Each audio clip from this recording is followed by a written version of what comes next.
আল্লাহ রাব্বুল আলামিন বলেন, ওয়ামা আরসালনাকা মিন ক্বাবলিকা ইল্লা রিজালা। আল্লাহ রাব্বুল আলামিন বলেন, নবী, আমি এই পৃথিবীতে আপনার পূর্বে বহু পুরুষ নবীকে পাঠিয়েছিলাম। বলুন সুবহানাল্লাহ। অনেক মানুষকে আমি নবী হিসাবে পাঠিয়েছিলাম। তারা কি ছিল? রিজালা, তারা ছিল পুরুষ। বলুন সুবহানাল্লাহ। নূহি ইলাইহিম মিন আহলিল কুরা। তাদের আরও একটা বৈশিষ্ট্য ছিল, আমি আল্লাহ রাব্বুল আলামিন তাদের প্রতি ওহী পাঠিয়েছিলাম। তাদের আরও একটা বৈশিষ্ট্য ছিল, তাদের সবাই শহরে বসবাস করতেন। বলুন সুবহানাল্লাহ। লোকালয়ে তারা বসবাস করতেন।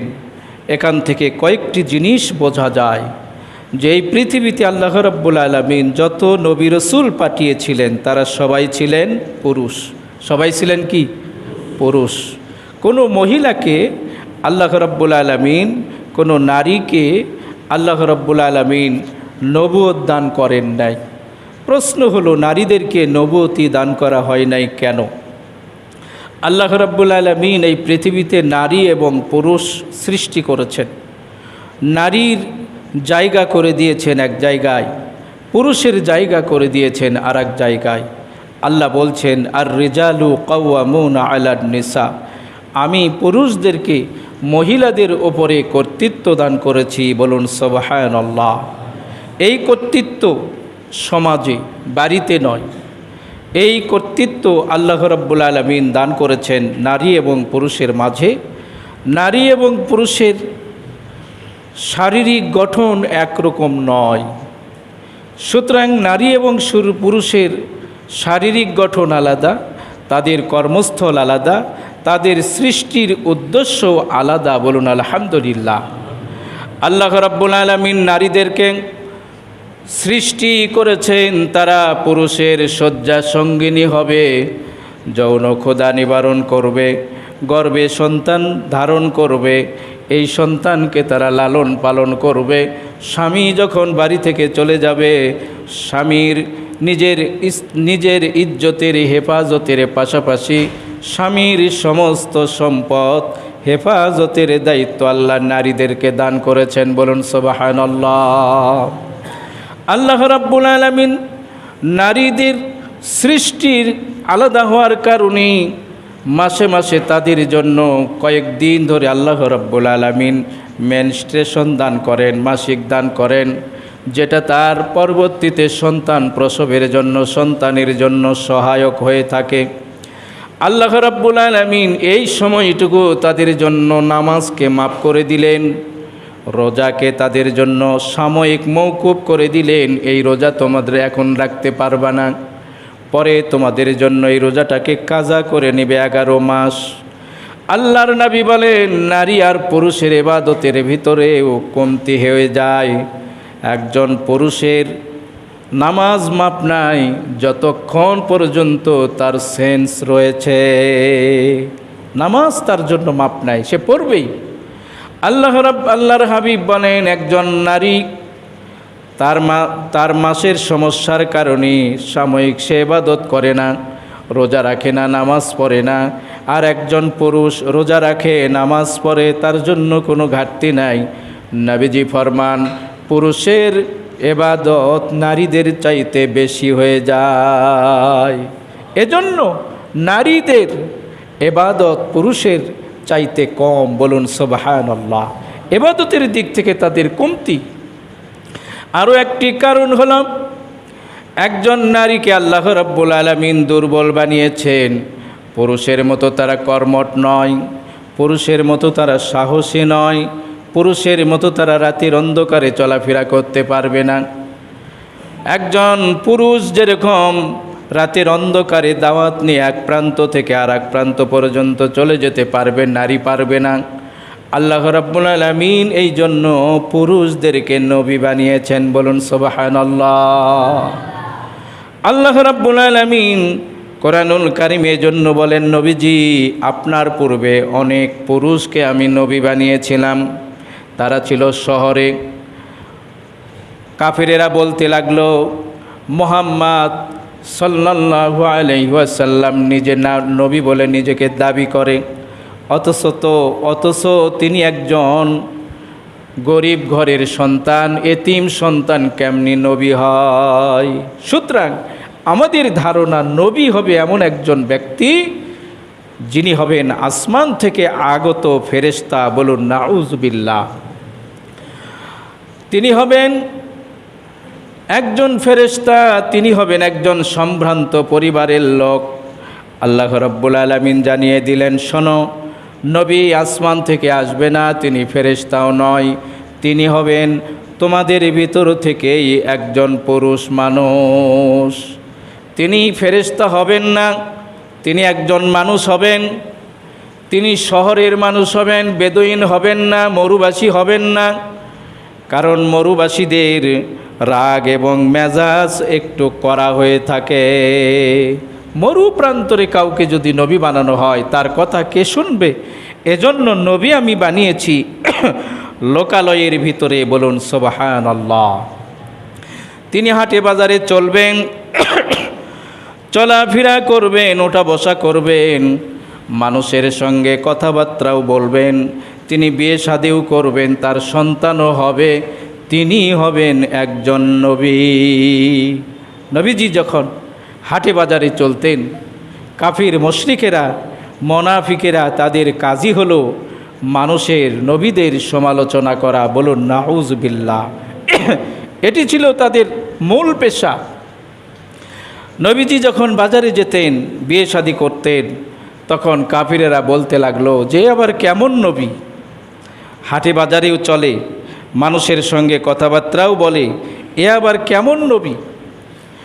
আল্লাহ রাব্বুল আলামিন কোরআনুল কারীমে সূরা ফুরকান 20 নম্বর আয়াতে কারিমা নাজিল করে জানায়া দিলেন, ওয়া মা আরসালনা মিন ক্বাবলিকা মিনাল মুরসালিন ইল্লা আন্নাহুম লা ইয়াকুলুনা আত-তাআমা ওয়া ইয়ামশুনা ফিল আসওয়াক।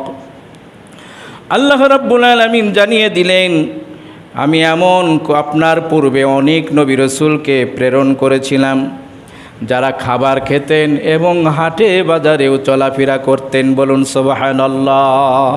সুতরাং নবী যিনি, তিনি হাটেও যাবেন, বাজারেও যাবেন, বিয়ে শাদিও করবেন, চলাফেরাও করবেন, বলুন সুবহানাল্লাহ। নবীজির একটি সুন্দর হাদিস, আল্লাহর হাবিব বলেন, ওই ব্যক্তি উত্তম যে ব্যক্তি মানুষের সঙ্গে চলাফেরাও করেন এবং তাদের কোনো মন্দ আচরণই ধৈর্য ধারণ করেন, ওই ব্যক্তির চাইতে এই ব্যক্তি উত্তম যেই ব্যক্তি মানুষের সঙ্গে চলাফেরাও করে না, ওঠা বসাও করে না, লেনদেনও করে না এবং তাদের কোনো কষ্ট ধৈর্য ধারণ করে না। বোঝা গেল মানুষের সঙ্গে চলাফেরা করা এটাও একটা ইবাদত। হাটে বাজারে যাবেন, আপনার ন্যায় নীতি কথাবার্তা, ওঠা বসার চলাফেরা দেখে দোকানদারেরা খুশি হয়ে যাবে। আপনি হাজী সাহেব হজ করে এসে ঘরের কোণে শুধু বসে থাকবেন আর মনে মনে করবেন, আমি আর ব্যবসা করব না, হজ করে এসেছি, যা করেছি হজের আগে, হজের পরে আর আমি করতে চাই না। না, ইসলাম বলে আপনি মানুষের সঙ্গে চলাফেরা করবেন, ওঠা বসা করবেন, হাটে বাজারে যাবেন, লেনদেন করবেন, তাদের কোনো কষ্ট পেয়ে যদি আপনি ধৈর্য ধারণ করেন, ওই ব্যক্তির চাইতে আপনি উত্তম হবেন যে ব্যক্তি ঘরের কোণে বসে থাকে, মানুষের সঙ্গে ওঠা বসা করে না, চলাফেরা করে না, তাদের কোনো কষ্ট লাগারও তার কোনো সম্ভাবনা থাকে না। কারণ সমাজের ভিতরে আপনি যত ভালো কাজ করবেন, তারপরেও এক শ্রেণীর মানুষ আপনার সমালোচনা করবেই, বলুন নাউজুবিল্লাহ। আপনি যখন চলাফেরা করবেন, এক শ্রেণীর মানুষের কাছে আপনি ভালো হবেন, আর এক শ্রেণীর মানুষ আপনাকে গালি দিবে।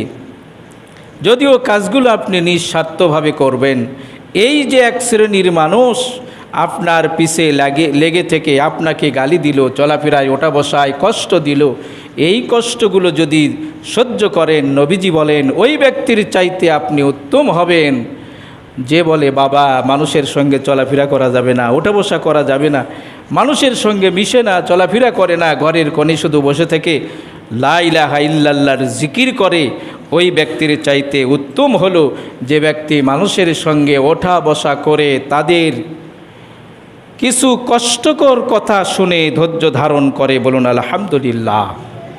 এজন্য আল্লাহর রসুলকে আল্লাহ তাআলা জানিয়ে দিচ্ছেন, নবীজি আপনি কষ্ট পাবেন না। আপনার পূর্বে অনেক পুরুষ নবীকে আমি পাঠিয়ে দিয়েছিলাম, তারা সবাই শহরে বসবাস করতেন, কোনো গ্রামে ছিল না। আল্লাহ রাব্বুল আলামিন বলেন আফালাম ইয়াসিরু ফিল আরদ ফায়ানযিরু কাইফা কানা আকিবাতুল লাযীনা মিন ক্বাবলিহিম। আপনি জমিনে ভ্রমণ করে দেখুন, কাফিরদেরকে আল্লাহ রাব্বুল আলামিন সম্বোধন করে বলছেন, আমাদেরকে সম্বোধন করে বলছেন সিরু ফিল আরদ, জমিনে ভ্রমণ করো, জমিনে চলাফেরা করো, লক্ষ্য করে দেখবে আল্লাহ এবং তার রসুলকে যারা মানত না তাদের কি পরিণতি হয়েছে, তাদের কি পরিণতি তুমি দেখো। কোরআন খুলে দেখুন শক্তিধর ফেরাউনের কি অবস্থা, যাকে মুসা কালিমুল্লাহ দ্বীনের দাওয়াত দিতে গিয়েছিলেন, দ্বীনের দাওয়াত যিনি ভাইলট করলেন, ক্ষমতা দেখালেন, এই মানুষটিকে আল্লাহ রাব্বুল আলামিন সদল বলে সাগরে ডুবে ডুবে চুপে চুপে মারলেন। আল্লাহ বললেন নুনাজ্জিকা বিবাদানিক, আমি ফেরাউনকে সারা পৃথিবীর মানুষের জন্য, উপদেশের জন্য, মডেলের জন্য তার লাশটা সংরক্ষণ করব। কোরআনুল কারিমের এই আয়াতে কারিমাটি কত চিরন্তন, আল্লাহর কথা সত্য। আজও মিশরের পিরামিডে আল্লাহ রাব্বুল আলামিন মমি করে ফেরাউনের লাশটা রেখে দিয়েছেন জালিমদেরকে শিক্ষা নেওয়ার জন্য। বলুন সুবহানাল্লাহ। আজও তাকাও লূত আলাইহিস সালাতু ওয়াস সালাম যে কওমের লোকদেরকে দ্বীনের দাওয়াত দিয়েছিলেন, বলেছিলেন না পুরুষে পুরুষে যৌন মিলন করা যাবে না, এ লাওয়াতাত করা যাবে না, বড় ধরনের একটি গুনাহ। নবীর কথা শুনল না, এই কাজটা যখন তারা চালিয়ে যেতে থাকলো, আল্লাহ রাব্বুল আলামিনের নবী দোয়া করলেন, আল্লাহ আমি আর পারি না, এদেরকে তুমি একটা শায়েস্তা করো। ফেরেশতা পাঠিয়ে দিয়ে আল্লাহ রাব্বুল আলামিন ওই এলাকাকে উল্টাইয়া দিলেন। আজও সেটি ডেড সি, মৃত সাগর হিসাবে রয়েছে। আল্লাহ রাব্বুল আলামিন বলেন সামুদ বাহিনীর দিকে তাকাও, আদ বাহিনীর দিকে তাকাও, কারুনের দিকে তাকাও, যাকে আমি আল্লাহ রাব্বুল আলামিন অগণিত সম্পদ দিয়েছিলাম কারুনকে, যার গোডাউনের বোঝা বহন করতে মোটামুটি ৭০টা উট লাগত। এত সম্পদ আল্লাহ তাকে দিলেন। আল্লাহ রাব্বুল আলামিনের নবী দাওয়াত দিলেন সম্পদ থেকে যাকাত দাও। কারণ বলে কষ্ট করে সম্পদ গ্রহণ করেছি, কামাই করেছি, মানুষকে দিব কেন? আল্লাহ পাক বলেন ওয়া আনফিকু মিম্মা রাযাকনাকুম মিন ক্বাবলু আন ইয়াতিয়া আহাদুকুমুল মাউত।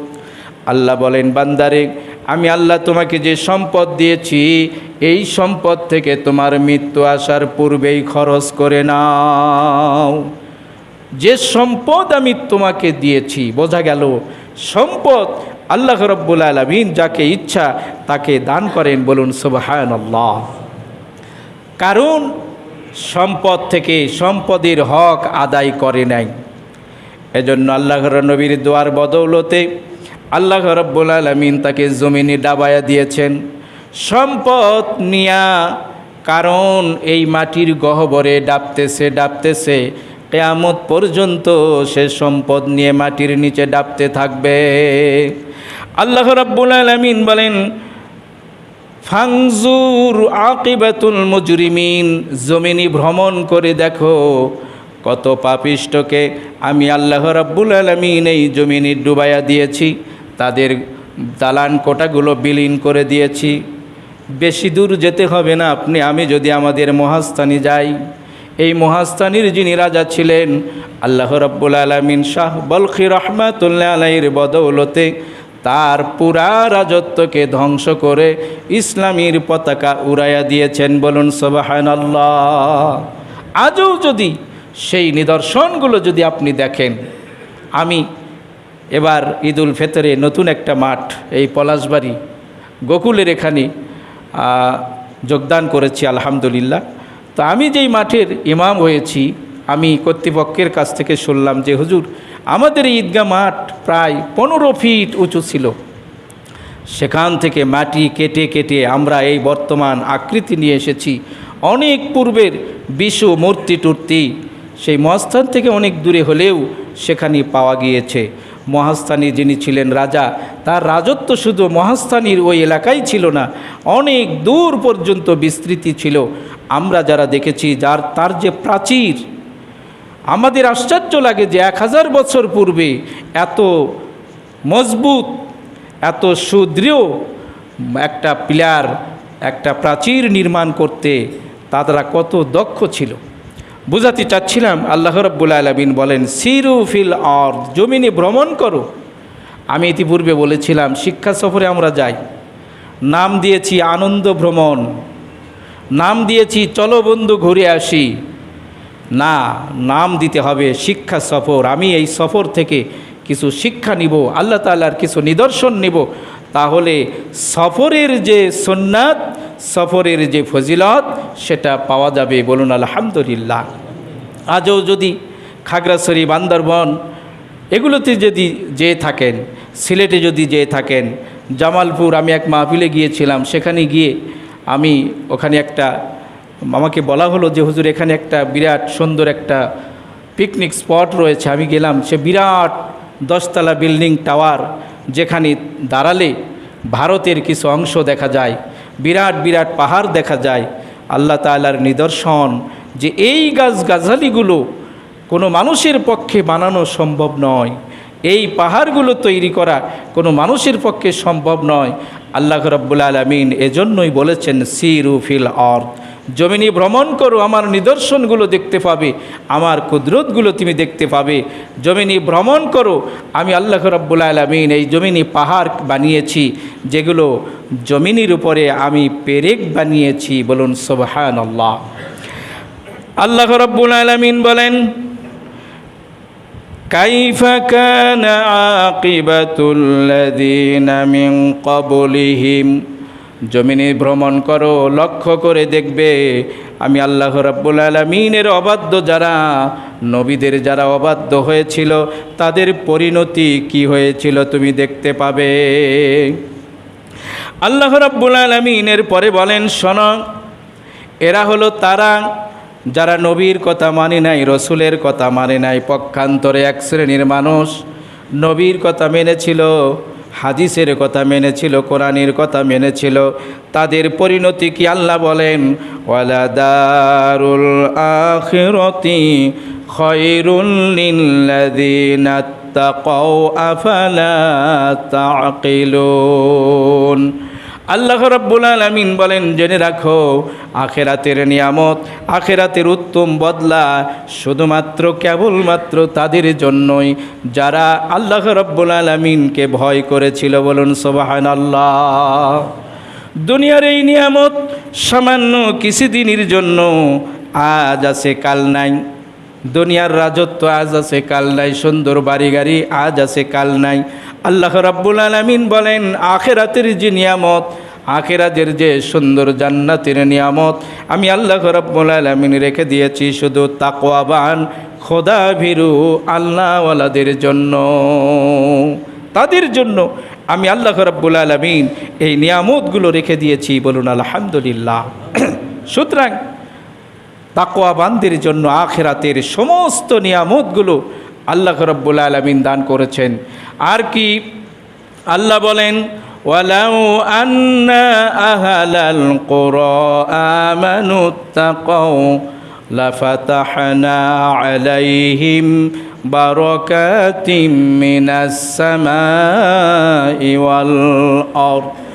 কোনো জনপদের মানুষ, কোনো রাষ্ট্রের মানুষ, কোনো এলাকার মানুষ যদি ঈমান আনয়ন করে, আল্লাহ রাব্বুল আলামিনকে ভয় করে, আল্লাহ বলেন ওই এলাকার মানুষের জন্য আমি আল্লাহ রাব্বুল আলামিন আসমান এবং জমিনের সমস্ত রহমতের দরজা খুলে দেই। বলুন সুবহানাল্লাহ।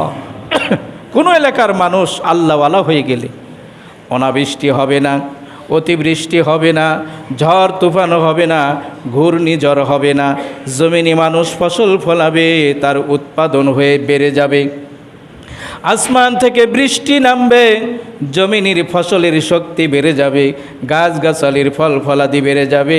আল্লাহ রাব্বুল আলামিন বলেন আমি তাদের জন্য আসমান আর জমিনের সব রহমতের দরজা খুলে দেই। আর কি আল্লাহ রাব্বুল আলামিন বলছেন, ইন্না লানানসুরু রুসুলান আল্লাযীনা আমানু ফিল হায়াতিদ দুনিয়া। আল্লাহ বলেন আমি এই পৃথিবীতে দুই শ্রেণীর মানুষের জন্য অবশ্যই অবশ্যই সাহায্যকারী হয়ে যাই। নাম্বার ওয়ান, যারা এই পৃথিবীতে নবী আর রসুল, আমি আল্লাহ রাব্বুল আলামিন তাদেরকে সাহায্য করি। বলুন সুবহানাল্লাহ। নবী রসুলেরা কেমনি সাহায্য পান? বদরের যুদ্ধ মাত্র 17টা রমজান মুসলমানেরা পালন করে আল্লাহ রাব্বুল আলামিন তাদেরকে অগণিত ফেরেশতা মণ্ডল দিয়ে সাহায্য করেছিলেন। উহুদের যুদ্ধ, যেই যুদ্ধে নবীজি দান মোবারক শহীদ হয়েছিল, সেই যুদ্ধে আল্লাহ রাব্বুল আলামিন বলেন 1 নয় 2 নয় 5000 ফেরেশতা দিয়ে আমি আল্লাহ তাদেরকে সাহায্য করেছিলাম। আমি আল্লাহ পাক তাদেরকে অগণিত ফেরেশতা মণ্ডলী দিয়ে সাহায্য করেছিলাম। লা নানসুরু, এখানে লাটা হলো তাকিদ, অবশ্যই অবশ্যই আমি সাহায্য করি নবী রসুলদেরকে। তারপরেও আল্লাহ রাব্বুল আলামিনের দুশমনীরা অনেক নবী রসুলদেরকে কতল পর্যন্ত করে ফেলেছে। যেমন জাকারিয়া আলাইহিস সালাতু ওয়াস সালামকে তারা করাত দিয়ে দ্বিখণ্ডিত করেছিল, ইয়াহইয়া আলাইহিস সালাতু ওয়াস সালামকে তারা হত্যা করেছিল, ঈসা আলাইহিস সালাতু ওয়াস সালামকে মারার জন্য তারা রওনা করেছিল। আল্লাহ রাব্বুল আলামিন তাকে জীবিত অবস্থায় পৃথিবী থেকে আসমানে উঠিয়ে নিয়েছেন। শেষ নবীর উম্মত হিসাবে এই পৃথিবীতে তিনি আবারও আগমন করবেন। বলুন সুবহানাল্লাহ। আল্লাহ পাকের এগুলো কুদরত। তাছাড়া আল্লাহ রাব্বুল আলামিন প্রত্যেকটি জায়গায় নবী রসুলদেরকে সাহায্য করেছেন। 2 নম্বর, যাদেরকে আল্লাহ রাব্বুল আলামিন এই দুনিয়াতে সাহায্য করবেন, ওয়াল্লাযীনা আমানু ফিল হায়াতিন দুনিয়া। 2 নম্বর, আল্লাহ রাব্বুল আলামিন সাহায্য করবেন যারা ঈমানদার, যারা ঈমান আনয়ন করেছে, আল্লাহ রাব্বুল আলামিন তাদেরকে এই দুনিয়াতে এবং নবী রসুলদেরকে তাদেরকে সাহায্য করবেন। বলুন আলহামদুলিল্লাহ। আর কি, ইয়াউমা ইয়াকুমুল আশহাদ, কিয়ামতের দিন যখন সবাই দাঁড়িয়ে যাবে। কিসের জন্য দাঁড়াবে? হিসাব দেওয়ার জন্য দাঁড়িয়ে যাবে। আমার আপনার আমল নামাগুলো আসমানি উড়িয়ে দেওয়া হবে। সব মানুষের আমল নামাগুলো মাথার উপরে উঠতে থাকবে। সবাই আমল নামাগুলো ডান হাতে নেওয়ার জন্য চেষ্টা করবে। আমলের কাঠগড়, হিসাবের কাঠগড়ায় আমরা সবাই দাঁড়িয়ে যাব। আল্লাহ রাব্বুল আলামিন বলেন ওই সময় নবী রসুলেরা তার উম্মতের জন্য সুপারিশের জন্য দাঁড়িয়ে যাবে। নবী রসুলেরা বলবে আমরা দ্বীনের দাওয়াত নিয়ে গিয়েছিলাম। ওলামায়ে কেরামেরা বলবে আমরা মসজিদে, ওয়াজ মাহফিলে, বিভিন্ন মাধ্যম দিয়ে মানুষকে দ্বীনের কথা শুনিয়েছিলাম। এক শ্রেণীর মানুষ বলবে আমাদের কাছে কোনো নবী রসুল যায় নাই। আল্লাহ বলবেন ওয়া ইয়াউমা ইয়াকুমুল আশহাদ, সবাই দাঁড়িয়ে যাবে। উম্মতে মুহাম্মাদির এত মর্যাদা হবে কিয়ামতের দিন, আমরা নবী রসুলদের পক্ষে নিয়ে সেই দিন সাক্ষ্য দান করব। বলুন সুবহানাল্লাহ। মুসা কালিমুল্লাহ বলবে আমরা দ্বীনের দাওয়াত দিয়েছি। তার উম্মতেরা বলবে মুসা নবী কোনো নবী আমাদের কাছে আসে নাই। উম্মতে মুহাম্মাদি আমরা দাঁড়িয়ে যাব, আমরা বলবো হ্যাঁ হ্যাঁ, মুসা নামে একজন নবী এসেছিল, দ্বীনের দাওয়াত দিয়েছিল, কওমের লোকেরা তার দ্বীনের কথা শুনি নাই। মুসা নবীর উম্মতেরা বলবে, তোমাদের তো কোনো জন্মই তখনও হয় নাই, কেমনি তোমরা সাক্ষ্য দাও? আমরা বলবো, শুনে রাখো, আখিরে নবীর আমরা উম্মাত। কোরআনুল কারীম আল্লাহ রাব্বুল আলামিন আমাদেরকে দান করেছিলেন। কোরআনুল কারীমের প্রায় পাতায় পাতায় যেই নবীর নাম আমরা পেয়েছি, সেই নবীর নাম হলো মুসা কালিমুল্লাহ। সবচাইতে কোরআনই মুসা নবীর নাম বেশি এসেছে, ফেরাউনির ঘটনা বেশি এসেছে। আমরা তো সেদিন সাক্ষ্য দিব, মুসা নামী নবী এসেছিল, দিনের দাওয়াত দিয়েছিল, কিন্তু তোমরা হতভাগা তার কথা শোনো নাই। আমাদের নবী আমাদের পক্ষে সাক্ষ্য দিবেন কাদের জন্য?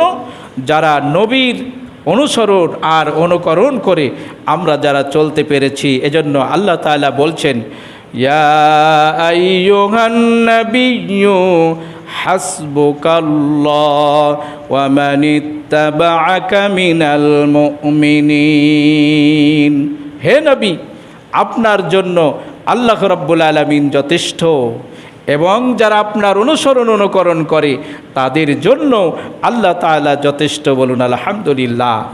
এজন্য আসুন আমরা নবীজির অনুগত হয়ে চলি, তার আদর্শ মতো চলি। আল্লাহ রাব্বুল আলামিন আমাদেরকে তৌফিক দান করুন। বলুন আমিন।